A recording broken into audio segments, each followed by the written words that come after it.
नरेंद्र मोदी के खिलाफ अगर कोई लाठी धर के खड़े हो सकते तो तुम्हारे सांसद खड़े हो सकते।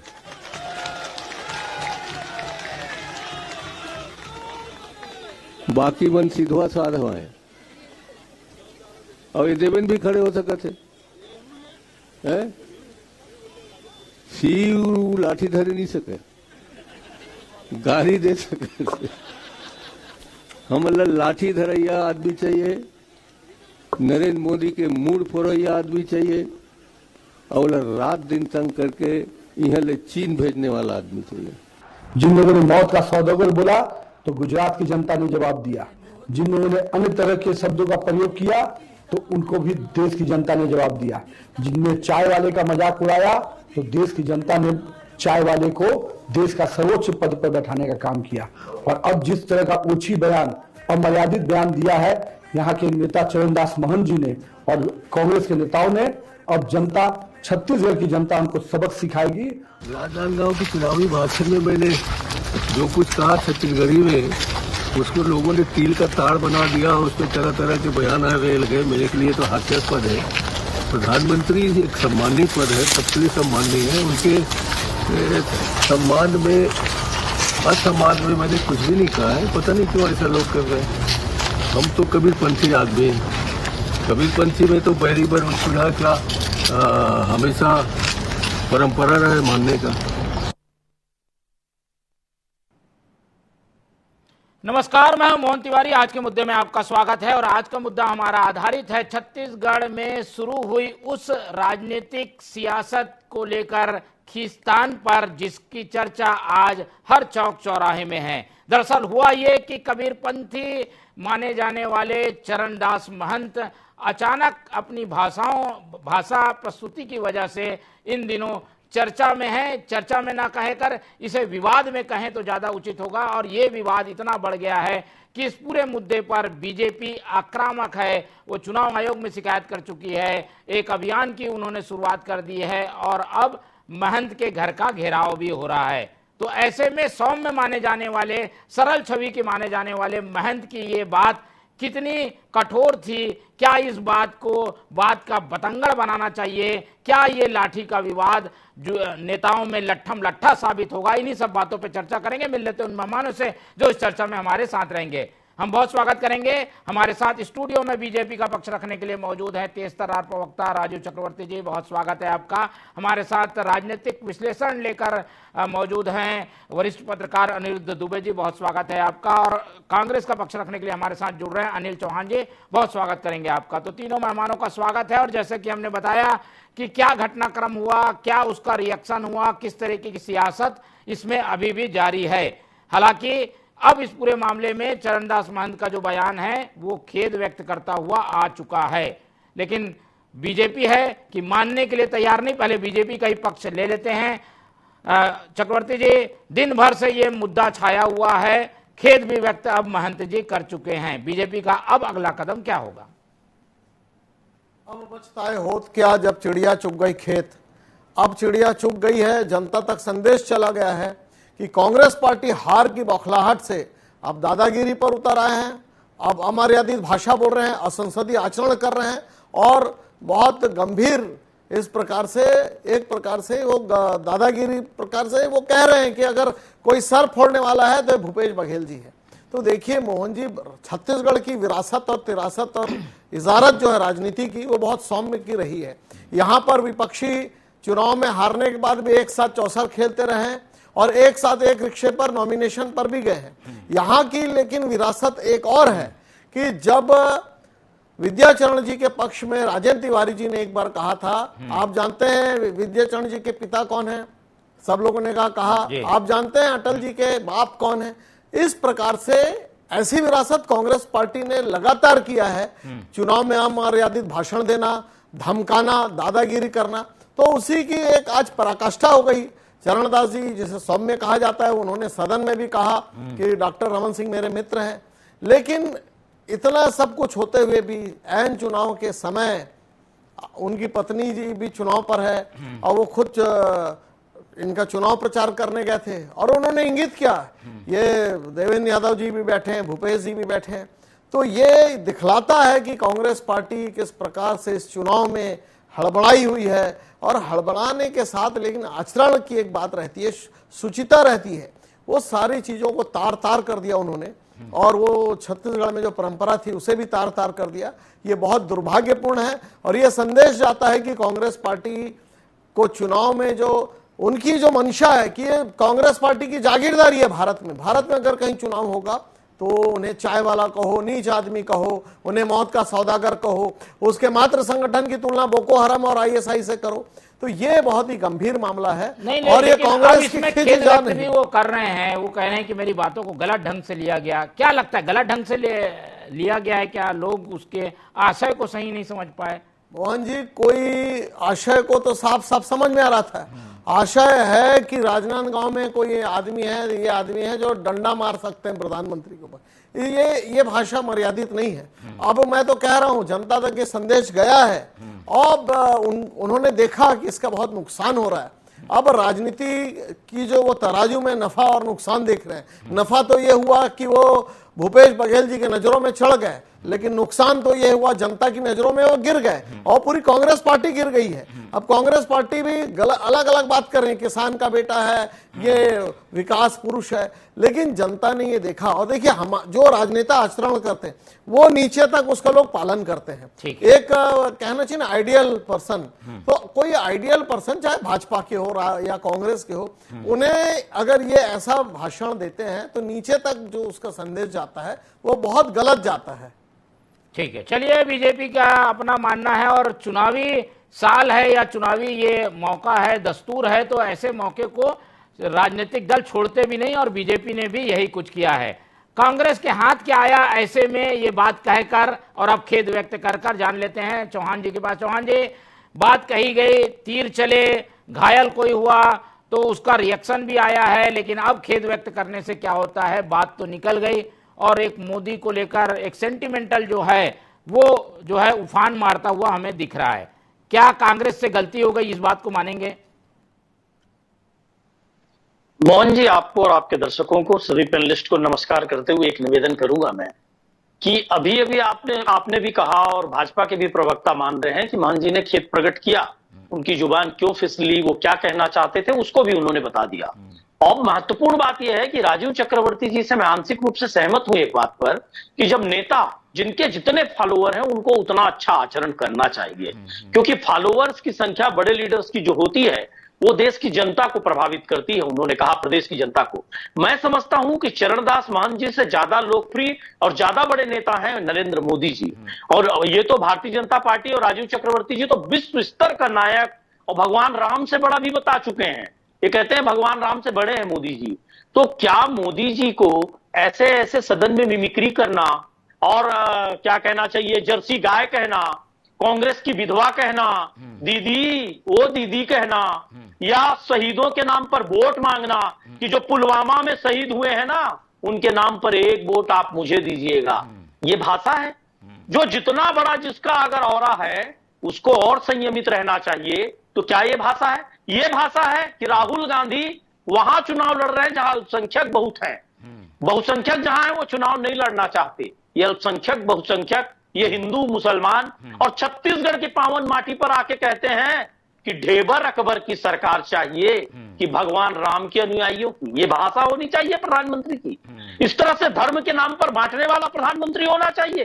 तो सबसे पहले राजनीति की शुचिता अगर किसी को सीखनी चाहिए तो प्रधानमंत्री को। और मोहन जी, जब हम बहुत सारे स्पीच देते हैं, मैं भी बहुत सारे टीवी डिबेट में बैठता हूं, आप तो विद्वान पत्रकार हैं, सबकी जुबान फिसलती है। यही मोदी जी 140 करोड़ मतदाता बोल दिए थे, यही मोदी जी सोना और आलू खुद बोले, और बाद में राहुल जी पर चिपकाने का काम किया व्हाट्सएप यूनिवर्सिटी के माध्यम से। पर महत्वपूर्ण बात यह है कि मोदी जी ने खेद कभी प्रकट किया? कृषि बिल के नाम पर हजारों किसानों की शहादत हो गई, खेद प्रकट किया नहीं? कृषि बिल वापस ले लिए, लेकिन उन क्या सब हजारों बातों किसानों के हर जाने में क्या ये जाता? सारी बातें कही जा सकती है क्या? उन्होंने कहा इसलिए हम भी 2-3 कह दें, ये क्या ऐसा हो सकता है क्या? बिल्कुल ऐसा नहीं होना चाहिए, इसीलिए मान जी ने खेद प्रकट किया। आप मुझे बताइए, केंद्रीय मंत्री थी रेणुका सिंह जी, उन्होंने कहा कांग्रेसियों का हाथ पैर कटवा देंगे। इससे बड़ा बयान है ये तो। लाठी छत्तीसगढ़ी में जो ठेठ भाषा है उसका इस्तेमाल करते हुए महंत जी का कहना है, मैं उपमा दे रहा था कि अधिक से अधिक पॉलिटिकल अटैक कौन करता है, लेकिन हाथ पैर कटवा देंगे उस पर। रेणुका सिंह जी का कभी खेद आपने सुना? आप वरिष्ठ पत्रकार हैं, कभी उन्होंने माफी मांगी? चलते विधानसभा के चुनाव में हाथ पैर कटवाना, और साध्वी प्रज्ञा ने तो हत्या करवा देंगे, मुसलमानों को मरवा देंगे, देश से भगा देंगे, ये तक बयान दिया। इस पर मैं ये कहता हूं कि किसी की जुबान अगर फिसली या मर्यादा के विरुद्ध कोई बात हुई तो आप चूंकि सार्वजनिक जीवन में हैं, आप इंसान हैं, इंसान गलतियों का पुतला है, तुरंत क्षमा मांगनी चाहिए, खेद प्रकट करना चाहिए। महंत जी ने बड़प्पन भी दिखा दिया और यह भी व्यक्त कर दिया कि मैं किस तारतम्य में क्या कहना चाहता था। फिर भी भाजपा उसको पॉलिटिकल रंग दे रही है। किसी की हिम्मत पड़ी कि आप ट्रेनें क्यों बंद कर रहे हैं साहब, आप इस तरह के भाषण क्यों दे रहे हैं हमारे आदित्य? अपने प्रधानमंत्री जी को पहले बोलिए, क्योंकि वो अंतरराष्ट्रीय स्तर पर सुने जाते हैं और हिंदुस्तान ही नहीं विश्व स्तर पर मैसेज जाता है कि देश का प्रधानमंत्री जहां सबसे बड़ा लोकतंत्र है वो क्या कर रहा है, कैसे विपक्ष का दमन कर रहा है, जेल भेज रहा है, उनको लगातार उन पर ईडी, आईटी, सीबीआई की ब्लैकमेलिंग करके अपनी पार्टी ज्वाइन करा रहा है और इस तरह की गिरी हुई भाषा इस्तेमाल कर रहा है, महिलाओं की मिमिक्री कर रहा है कि उंगलियां उठी है तो 4 उंगलियां दोनों साइड से है। आरोप जरूर एक दूसरे पर लगाए जा रहे हैं, लेकिन दोनों ओर से दामन पाक साफ है, ऐसा नहीं कहा जा सकता। अनिरुद्ध दुबे जी की ओर चलते हैं। इस तरीके के ढेरों प्रकरण उनके सामने हुए हैं, पर हर बार ये बात की उम्मीद की जाती है कि भाषा की शुचिता रखी जाएगी, पर वो हमेशा तार तार होती है। अनिरुद्ध जी, इस प्रकरण पर आपकी क्या टिप्पणी है? समय रहते सुधार हो गया है या ये विवाद और खींचा जाएगा? देखिए क्या है कि ये है चुनाव का समय। टिप्पणियां तो अलग अलग राजनीतिक दलों से अलग अलग समय में अलग अलग तरह की आते रहती है। कभी कुछ उस पर बवाल मचता है। जैसे भारतीय जनता पार्टी की बात करें तो एक समय में अजय चंद्राकर जी ने कांग्रेस के बड़े नेता कवासी लखमा को आइटम गर्ल बोल दिया था, जिसमें बहुत बवाल मचा था। फिर लखमा जी भी कभी कभी बीच में कुछ ऐसा कह गए, चाहे वो शराब को लेकर हो, चाहे किसी को लेकर हो, या भाजपा की नेत्रियां हो उनको लेकर कटाक्ष किया हो, लेकिन चीजें जो है उठते रही और उंगलियां उठते रही, वाद विवाद होते रहा। लेकिन अभी ये चुनाव का समय है। अच्छा, डॉक्टर चरणदास महंत जी की जहां तक आप बात कर रहे हैं तो कांग्रेस में दिवंगत नेता जो मोतीलाल वोरा जी थे, मोतीलाल वोरा जी के बाद जो है मतलब डॉक्टर चरणदास महंत जी की ऐसी छवि मानी जाती रही है, सहज, सरल और बहुत सोच समझकर बोलने वाले नेता, धीर गंभीर भी कहते थे लोग। और दूसरी बात यह है, मोहन जी आप भी उस समय सदन में रहे, विधानसभा में, जब विधानसभा अध्यक्ष थे, और जब वहां पे कोई आक्रामकता का प्रदर्शन होता था भारतीय जनता पार्टी के विधायकों की तरफ से, तो एक तो कबीर पंथी हैं महंत जी, कबीर की विचारधारा को मानने वाले, तो वहां पे कहा भी करते थे, शब्द सम्हारे बोलिए, शब्द के हाथ ना पाओ, एक शब्द औषधि करे, एक शब्द करे घाव। ये खुद इसके जो पक्षधर रहे हैं डॉक्टर चरणदास महंत जी। तो ये शब्द घाव कर गया लगता है बीजेपी के ऊपर। निश्चित रूप से घाव कर गया मोहन जी। अब इस पर जो है उप मुख्यमंत्री विजय शर्मा जी ने आज प्रेस कॉन्फ्रेंस ली और काफी उन्होंने विस्तार से कहा और बहुत लंबी बातचीत की। उसके बाद फिर बोले कि ये बात है तो चलो लाठी खा ही लेते हैं। बोले बड़े नेता तो दूर की बात है, पहले हम खा लेते हैं। फिर डॉक्टर चरणदास महंत जी के बंगले के करीबी पहुंच गए। मैं समझता हूं कि महंत जी का ऐसा कोई आशय नहीं रहा होगा, मतलब ये कि कुछ चुभने वाली बात की जाए, कुछ इरादतन वो ऐसा कोई सोच के मंच पे नहीं गए होंगे कि आज तो ये बोलना ही बोलना है। लेकिन कभी कभी मोहन जी ऐसा है कि रॉ में ऐसी चीजें निकल जाती है, फिर बाद में जो है आदमी को कहता है कि अरे मैं क्या कह गया। तो कुल मिला के महंत जी ने कहा भी है, जो आपने दिखाया यहाँ पे, उन्होंने कहा भी है कि मतलब ऐसा कोई मेरा आशय नहीं था और असामान्य स्थिति ऐसी कोई थी नहीं कि जैसे मैं कह गया, तो उसके लिए फिर उन्होंने खेद प्रकट कर दिया। ठीक है, चुनाव में एक तरीके से नेता को हराने के लिए अलग अलग उपमाएं दी जाती है, लेकिन जो 3 बड़ी शब्दावली महंत जी ने कही वो मैं आपको बताता हूं। एक तो लाठी से मारने वाला व्यक्ति चाहिए जो कि सांसद बन सकता है, वहां का भूपेश बघेल की ओर इशारा था। सर फोड़ने वाला भी उन्होंने बात कही। इसके अलावा उन्होंने देवेंद्र यादव की ओर इशारा करते हुए भी कहा। तो ये सारी बातें घूमकर एक मोदी पे हमले जैसी बात पर आकर टिक गई है। बीजेपी शायद इसीलिए ये अभियान चला रही है। ये अभियान अब खत्म हो जाएगा क्या चक्रवर्ती जी? क्या करने वाली है बीजेपी? हम देख रहे हैं कि पोस्टर लेके बीजेपी के नेता खड़े हैं कि पहली लाठी मुझे मारो, तो मोदी की जगह आप लोग लाठी खाने के लिए तैयार हैं। और क्या करेंगे आगे? देखिए मोहन जी, पटना में मैदान पर लालू यादव ने कहा कि मोदी जी का तो कोई परिवार ही नहीं है। तो उन्होंने कटाक्ष किया कि उनके परिवार पर, उनके व्यक्तिगत जीवन पर। तब हम लोगों ने कहा कि मोदी जी का परिवार हम हैं। अगर कोई प्रचारक, जो भारतीय जनता पार्टी की परंपरा रहती है, प्रचारक अगर प्रचार करता है वो अपने परिवार से दूर रहता है, तो उसके ऊपर अशोभनीय टिप्पणी लालू यादव जी ने की। दरअसल मोहन भाई, हो ये रहा है राजनीति में कि इन लोगों ने अपने अपने बहुत बड़े बड़े जो घराने हैं, जैसे व्यापारियों के घराने होते हैं, तो एक राहुल गांधी जी का घराना है जो भारत को अपना समझता है कि ये हमारी जागीर है, यहाँ पर किसी दूसरे का शासन नहीं होना चाहिए, अगर हो तो हमारा रिमोट हो। एक लालू यादव जी है, एक मुलायम सिंह यादव जी का कुनबा है, दक्षिण में स्टालिन जी का कुनबा है। तो ये कुनबा परस लोगों की राजनीति रहती है, या जो उनके समर्थक रहते हैं, लार्जर देन लाइफ, हम हमारे आका, उसके आगे सब फाका। तो ये जो लोग हैं, इन लोगों की ये तासीर है, ये तस्वीर वो बनाते हैं कि हमारे ये जो हमारे आका है, इनको अगर आप विपक्षियों को कोई ठोक सकते हैं तो ये ठोक सकते हैं। ये जो मानसिकता है घर कर गई है, ये राजशाही की जो मानसिकता है, ये मानसिकता से ओतप्रोत होकर ये दिखाना चाहते हैं। चरणदास महंत जी का इशारा था कि हम गांधी परिवार के सिपाही हैं, तो वो भले व्यक्तिगत जीवन में अच्छे इंसान होंगे, लेकिन उनका ये आशा रहता है कि हम अपना नंबर बढ़ा रहे हैं, हम मोदी जी का सर ठोकने की बात कर रहे हैं, हम लालू यादव जी के साथ है, हम मुलायम सिंह पुत्र के साथ है। ये दरअसल ये नैरेटिव ये सेट होता है ये कांग्रेस के द्वारा।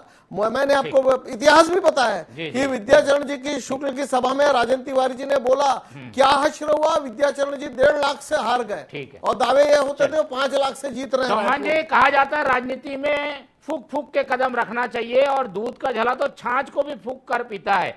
कांग्रेस का ऐसे कई प्रकरण है। सबसे पहले तो मणिशंकर अय्यर जी ने मोदी जी को कुछ कहा था, उसको मुद्दा बना लिया था भाजपा ने। फिर चौकीदार चोर है का मसला आया तो मैं भी चौकीदार अभियान चला लिया। अब आप लोग लाठी से मारने की बात कह रहे हैं, तो पहले लाठी हमें मारो ये अभियान चला रहे हैं। इस तरीके के अभियान से नुकसान तो कांग्रेस का ही होता है, और कांग्रेस के लोग ऐसी गलती बार बार करते हैं। पार्टी कोई गाइडलाइन क्यों नहीं देती, नेताओं को चुप क्यों नहीं कराती मोदी के खिलाफ इस तरीके की बातें बोलने से? देखिए मोहन जी, भारतीय जनता पार्टी किसी चीज का पॉलिटिकल इश्यू या स्टंट बनाने में माहिर है। इस चीज का उदाहरण कई बार हम देख चुके हैं, जैसे अपने आलू सोना वाला मैंने उदाहरण का बताया अभी। और जो लालू यादव की बात छेड़ी है राजीव चक्रवर्ती जी ने, लालू जी को बार बार हिंदुत्व और बाकी चीजों में राजीव जी को भ्रष्ट कह देना, इंदिरा जी को कह देना, नेहरू जी 10-15 साल जेल में रहे उनको छोटा दिखाना, ये तो मोदी जी की आदत है। किसी परिवार पे अटैक करना, उसकी पत्नी पे अटैक करना, पर्सनल अटैक मोदी जी की आदत है। लालू जी ने क्या गलती होती है? उनकी मां मरी थी, दाढ़ी बाल बनवाना था, ये हिंदू धर्म है, और दाढ़ी बाल बनवाए बिना शुद्ध नहीं होते। मोहन तिवारी जी, आप विद्वान ब्राह्मण हैं, अनिरुद्ध दुबे जी की यहाँ गरिमामय उपस्थिति है, बताइए उन्होंने क्या गलत कहा? जब व्यक्तिगत अटैक हो रहा था तो उन्होंने कहा कि भाई दाढ़ी बाल बनवाना चाहिए, उसके बिना आप अशुद्ध स्थिति में। सबका नुकसान होता है ना कांग्रेस को, ये मैं बताना चाह रहा हूं, कांग्रेस को इसका नुकसान होता है। ऐसी बातें आप लोग कहते हैं, हो सकता है सच हो ना हो, लेकिन बातों का नुकसान हो रहा है कांग्रेस को। कांग्रेस रुकती क्यों नहीं है इन बातों के लिए? कांग्रेस नहीं, देखिए आज मोहन जी, इसको बहुत तटस्थ होकर सोचने की जरूरत है। राजनीतिक दलों में सभी में इस तरह की बातें हैं कि जुबान फिसलती है, कई लोगों की खेद भी प्रकट करते हैं, और कुछ लोग लोगों को नीचा दिखाने का काम करते हैं क्योंकि उनके पास सत्ता है, अहंकार है सत्ता का। ईडी, आईटी, सीबीआई उनकी प्रकोष्ठ बन गई है। आज उसी का कारण है किसी को भ्रष्ट कहना, अपने पास लाना और उसके बाद क्लीन चिट दे देना। आपको पता है नवीन जिंदल को 14 घंटे भाजपा प्रवेश हुआ था करे, उसके अंदर उनको मौका मिल, उनको सीबीआई ने क्लीन चिट दे दी, अजीत पवार को क्लीन चिट दे दी, हेमंता बिस्वा शर्मा को क्लीन चिट दे दी। तो एक तरफ मोदी जी देश के प्रधानमंत्री कहते हैं कि ये 10,000 करोड़ का घोटालेबाज है, और जैसे ही भाजपा ज्वाइन करता है सीबीआई क्लीन चिट दे देती है। तो ये जिस तरह से विपक्ष के नेताओं का दमन करना, उनके खाते बंद करना, उनको जेल भेज देना, इस तरह की हरकतें लगातार मोदी सरकार कर रही है, शाह सरकार कर रही है। और इसलिए आप लोग ऐसा बोलते रहेंगे क्या? कांग्रेस की बात देखिए, सभी राजनीतिक दलों में स्थिति है कि थोड़ा बहुत जुबान फिसलती है, पर कांग्रेस के साथ अच्छी बात यह है। दुबे जी बताइए, ये जो जुबान फिसलना कितना घातक हो सकता है और कितना फायदेमंद हो सकता है बीजेपी के लिए, घातक कांग्रेस के लिए?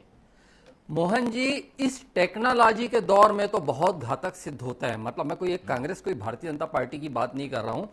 राजीव चक्रवर्ती ने 2 बार जो है राजेंद्र तिवारी जी का नाम लिया, और विद्याचरण शुक्ल जी की जो है चुनावी सभा थी, उस समय चुनाव लड़ रहे थे रायपुर से लोकसभा, और वहां पे जो मंच से राजेंद्र तिवारी जी ने कहा कि जो है विद्याचरण शुक्ल के पिताजी का नाम बताओ, तो पब्लिक से उन्होंने पूछा तो बहुत सारे लोगों ने कहा कि पंडित रविशंकर शुक्ल जी।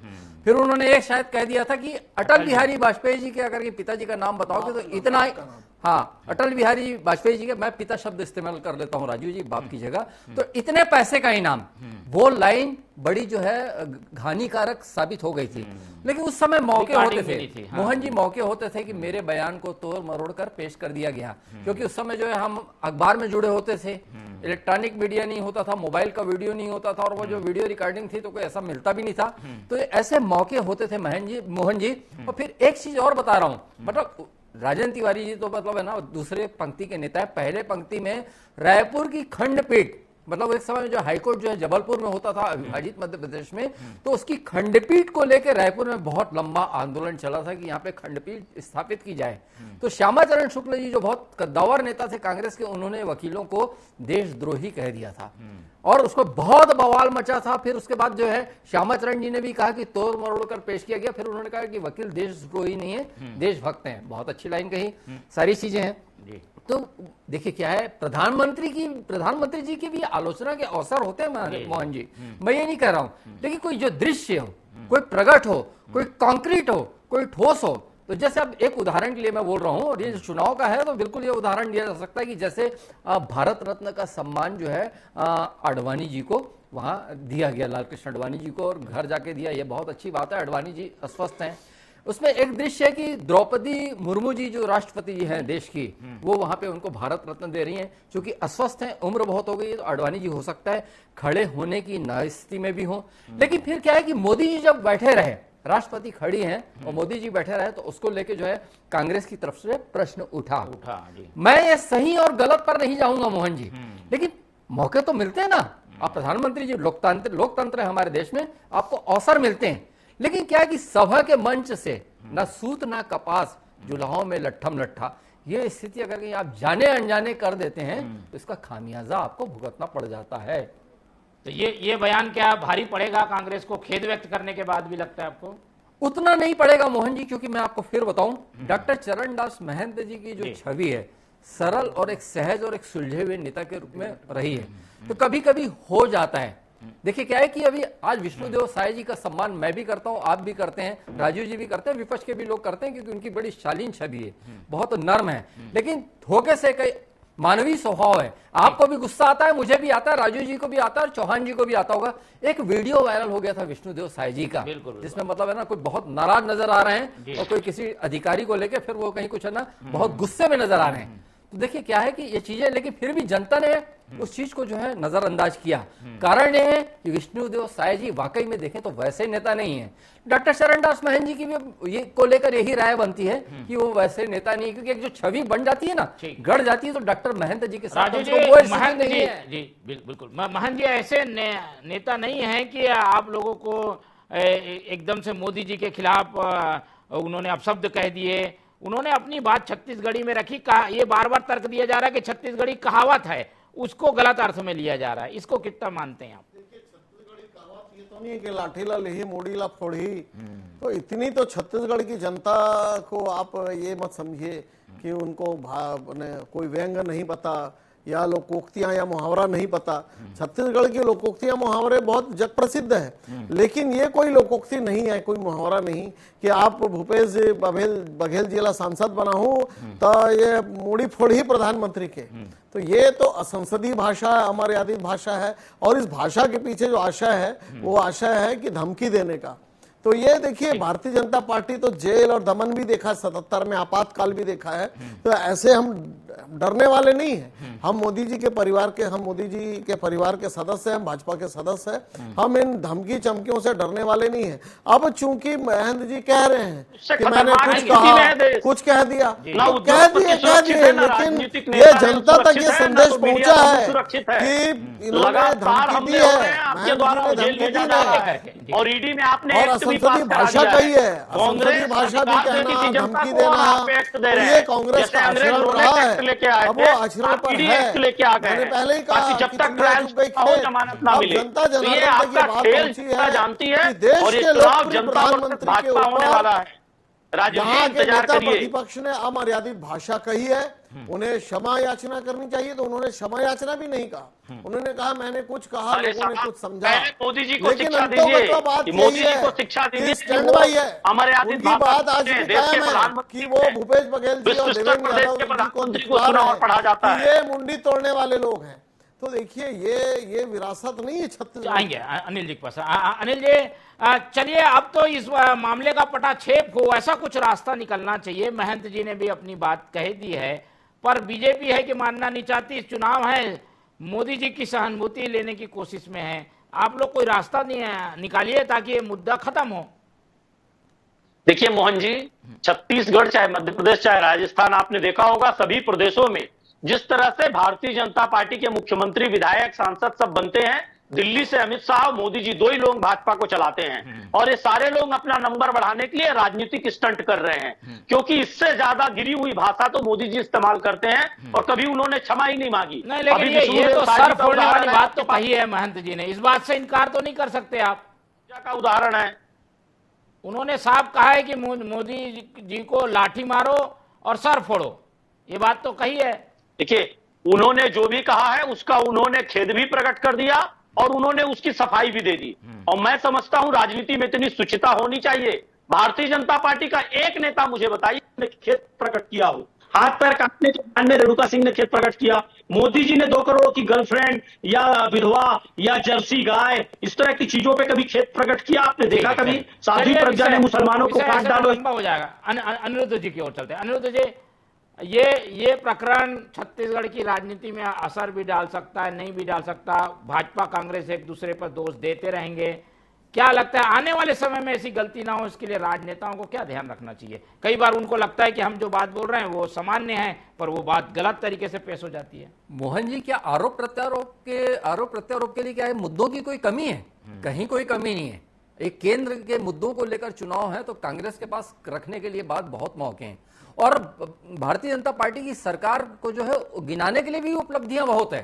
तो दोनों के पास पर्याप्त अवसर है, पूरा भंडार है। आरोप लगाना है तो उसका भी भंडार है और गिनाना है तो उसका भी भंडार है। तो जब इतनी सारी चीजें जब आपके सामने मौजूद हैं तो फिर क्या मतलब है कि इधर भटकना या उधर भटकना, इधर की बात करना उधर की बात करना। सीधे सीधे मुद्दे पर आए और सीधे सीधे चोट करें तो जनमानस पर भी उसका असर पड़ेगा और उसके दूरगामी परिणाम जो है देखने को मिलेंगे। तो कुल मिला के जो राजनीतिक शुचिता की बात होती है तो केवल ये जो है ना मतलब ये कि केवल जो है बंद कमरे में तक ही सीमित नहीं रहे, वो जो है बड़े मंच पे स्वभाव में भी नजर आनी चाहिए। बिल्कुल, ताकि बाकी लोगों को भी ये संदेश जाए कि हमारे आदर्श, हमारे नेता किस तरीके की भाषा शैली का प्रयोग करते हैं, क्योंकि उन्हीं को ही देखकर आने वाली पीढ़ी समझती है। तो आज के इस पूरी डिबेट को इस फाइनल नोट के साथ हम खत्म करेंगे कि कबीरपंथी हैं महंत जी, तो कबीर के रास्ते पर चलें कांग्रेस भी, और इस बात को समझे कि ऐसी वाणी बोलिए जिससे कि मन का आपा ना खोए। इन्हीं बातों के साथ आज ये चर्चा खत्म करते हैं। इस पूरी चर्चा में हमारे साथ अनिरुद्ध दुबे जी थे, उनका बहुत बहुत धन्यवाद। हमारे साथ राजीव चक्रवर्ती जी थे, उनका धन्यवाद। और अनिल चौहान जी ने हमें समय दिया, उनका बहुत बहुत धन्यवाद। तो तीनों मेहमानों का धन्यवाद करते हुए आज की ये चर्चा यहीं खत्म करते हैं और आप लोग से रखते हैं उम्मीद कि आप लोग देखते रहेंगे TV24। रखिए अपना बहुत ख्याल। नमस्कार।